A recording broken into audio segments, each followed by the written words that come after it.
Hi, my name is Soph and I'm going to be talking about how to choose your A-level options. So the number one thing is that you absolutely must choose subjects that you like. There is absolutely no point in taking a subject because your parents like it or your friends like it, because at the end of the day it is you that's got to study it for 2 years, it's you that's got to go to those lessons, it's you that's got to do all the homework, it's you that's got to do the revision, and it's you that's got to sit the exam. So if you don't like it, don't take it. Talk to your teachers, talk to older students, and talk to universities about your options. So your teachers know you best and they know the course really well, so they'll know if that's a good fit. Older students will be able to tell you what it was like for them, and whether or not they enjoyed it, whether they would recommend it. And universities will be able to tell you whether the options that you've chosen are appropriate for a particular course that you're looking at. So perhaps that's the most important thing, that you must have the required subjects for any university course that you're looking at.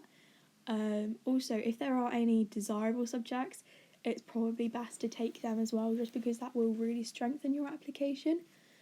I'd also recommend choosing complementary subjects. So, for example, all humanities or all sciences, because I know a lot of people take, for example, maths, physics, English, and history, but then they don't have the requirements to then go study physics because often they'll want further maths and they haven't got that. Or for a humanities course, they might say we want 3 essay-based subjects, but they haven't got that either, and basically they've spread themselves a bit too thin.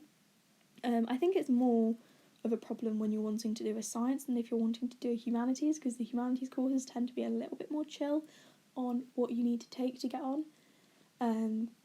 But as much as it's lovely to keep your options open, if you know what you want to do, definitely choose complementing subjects. Now, I keep seeing loads of people they've got like their first subject, they've got their second subject that they know they want to do, and there are 2 left that they're debating, and they're getting really worked up about the fact that they can't decide. If you're in this situation, what I'd say is take both, and then maybe a couple of weeks or a month into sixth form, drop one of them. You don't have to decide now, because if you take 2, then you get a hands-on experience of what it's actually like rather than having to listen to other people. And honestly, doing 4 really isn't that bad. I did 4 all the way through, and I think everyone's so scared of it now. And I mean, particularly if you do have further maths as one of your options. But even still, I know loads of people who did 4 that didn't have further maths, and actually it's really not as bad as everyone makes it out to be. I was really heavily advised against doing 4, but my offer for Cambridge is actually based on 4 A-levels, and I think if I was only taking 3 then I don't think I would have got my offer. So yeah, also doing 4 means that you're more likely to meet the requirements for more subjects, which obviously if you don't know what you want to do is definitely a plus. If you are doing further maths, then I would almost recommend that you do 4, as sometimes further maths is counted as a half. So if you try and apply to uni with what they would class as 2.5 A-levels and they require 3, then you could end up in a sticky situation.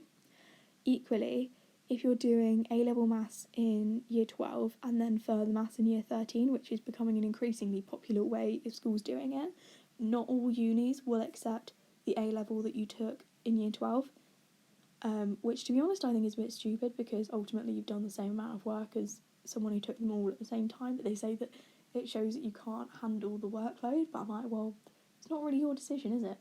Like, you didn't decide, oh, I want to take it early, your school decided that. I do think that might be something that they are changing. I have heard things that implies that that is changing. The next thing is to pick more facilitating subjects.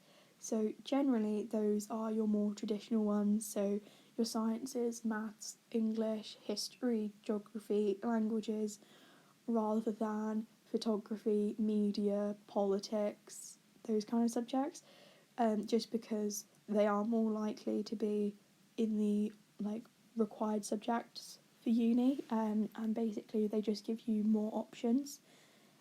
So even if you think you want to study subject X at uni, you might decide halfway through your A-levels that actually you want to do something else, and if you've picked all really niche subjects, you're going to find it a lot harder.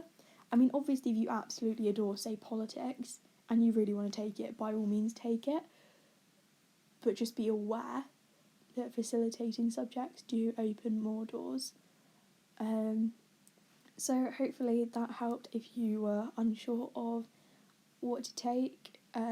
Basically, the key things are you must love your subject, and it needs to enable you to do what you want to do next year or the year after once you finish sixth form.